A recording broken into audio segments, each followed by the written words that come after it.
ఈ మధ్యలో రేవంత్ రెడ్డి మాట్లాడుతుండు నేను 2020 మ్యాచ్లు ఆడుతున్నా అంటుండు.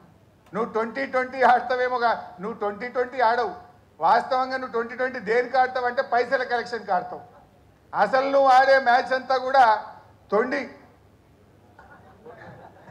నీదంతా తొండి మ్యాచ్ ఉంటుంది. తొండి ఎగ్గొట్టే మ్యాచ్ ఏంది? నీ మాటల్లో తొండి, హామీల అమలులో ఎగ్గొట్టేది ఉంటుంది నీ దగ్గర. కానీ కలెక్షన్లో మాత్రం 2020 ఆడతావు నువ్వు. ఎందుకంటే నువ్వు ఎన్ని రోజులు ఉంటావో నీకే తెలియదు. ఆగమాగం ఉండవు నువ్వు. దీపం ఉండగానే ఇల్లు చక్క పెట్టుకోవాలని 2020 కలెక్షన్ స్టార్ట్. కానీ కేసీఆర్ అన్నీ ఆడతాడు. ఆయన టెస్ట్ మ్యాచ్ అయినా అద్భుతంగా ఆడతాడు, వన్డే అయినా అద్భుతంగా ఆడతాడు, 2020 అయినా ఆడతాడు. ఎప్పుడు ఏదాడలో గదా ఆడతాడు. కేసీఆర్ ఎప్పుడు ఏదాడాలో ఆడతాడు. అవసరమైతే డిఫెన్స్ కొడతాడు, అవసరమైతే 6 కొడతాడు. కానీ ఇవాళ తెలంగాణ ప్రజలు ఏ పల్లెల్లో పోయినా